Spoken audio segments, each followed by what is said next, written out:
The security system keeps saying there's a dog in my yard. There's a dog in my yard. Look at that dog. Big old dog.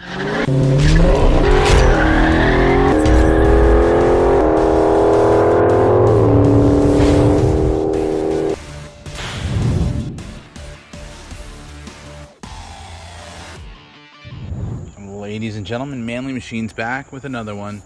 Another short and easy Commander video. I had roof rails on this, the factory roof rack rails, and I have the red one over there. And I had intended on putting a basket on top, but if you know anything about the factory roof rails, you know that they have a bow inside of them like this. You see how they kind of angle. And when you're trying to put them on and put a roof rack on top, a rack like this one right here, which I paid nearly nothing for, I filled the tubes with expandable foam to keep all the water out of them, and then I let it sit out here for a couple of weeks to see where rust was going to pop out. And I got a couple of spots that need to get touched up, but for the most part it's not leaking rust like some of them do. We didn't have a lot of rain, so I really couldn't tell if it was good or not. But more importantly, I wanted it to sit low. I wanted it to sit flush. I don't like the way that they look when they're 3 feet, 4 feet off the top of the vehicle. So we got custom, people. We got custom. Now, Smittybilt charges a lot for their roof rack. It's like $500–600. It's up there. But they also sell these mounts separately, and I'll have to give you the part number in a separate. The part number will be in the description for these mounts. And these instructions are terrible. These are the worst instructions I've ever seen from a company. You should be ashamed of yourself, Smittybilt. These are junk. So what those mounts end up looking like, and pay no attention to this, we'll get to this in a second. But you take your factory rails out, and these little T-bars, oh, you know what? They gave us extras. We got 6. So hold on, I'll show you. So you get a bar like this that slides into the rail. I don't want to slide this in because I won't be able to get it back out, but it slides into the rail and then sits recessed like that. And then you throw these little secure straps across the top, and then there's 2 bolt holes that cinch it up to the rail. And then they come with this part that bolts on. It gives you this. And for the rest of it, I just use Unistrut. And this stuff is like nothing at AutoZone. Home Depot. Gosh, we're not editing this. We're just putting this right up as it is. This is at Home Depot, Unistrut. I painted it black. Epoxy paint works really good for outdoors. So I'll use this along with these. They bolted together very easy. A little bit of hardware. I got to tighten everything down. I wanted to mock it up first to make sure it would work.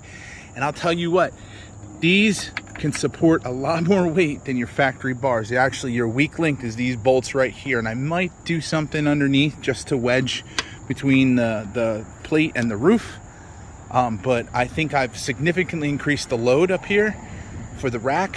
I've also given myself, and this is probably the best benefit, on all 4 sides I now have holes, and that's not only for an awning but also for side lights. So if you're doing your overland rig, you're doing something with your Commander, I don't care what you're doing it with, Cherokees, Grand Cherokees, anything that takes that style roof rail, you can use this Smittybilt set. The brackets are like about like $70, $60, but you don't have to buy the whole rack. Now you use the Unistrut. Get yourself something strong enough. Again, these are not bolted down, but these will be strong enough to hold whatever I want. And now I've got a spot on each side, once I center it up, to mount anything I want to put here. So your like the awnings from MaxiTrack, anything. It gives you multiple access points. And ladies and gents, the most beautiful part about doing Unistrut is your mounting options are that simple. Now, to mount my roof rack, I really don't even have to think about it. Lay it on here, find the cross section that bolts, boom. I want to put the MaxiTrack boards up here, say I don't want to mount them to the roof basket, or I get a larger basket, or I get a smaller basket, boom. Smaller ones, boom. You know, whatever you need.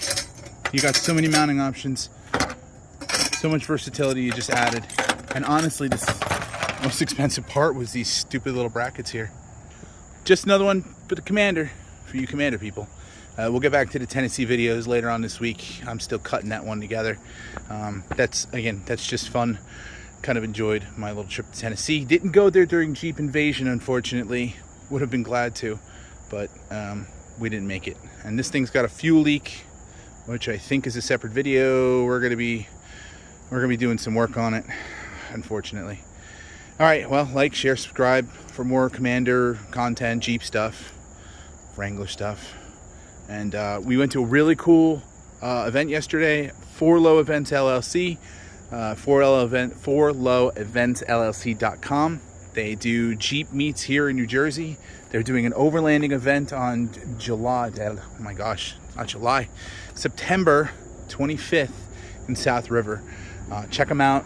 It'll be great. I don't know how much overlanding they're going to have because a lot of overlanding vendors were like, hey, we don't do Jersey. But it'll still be a good event to get together with other overlanders in New Jersey, and you can start talking about maybe what you want to do.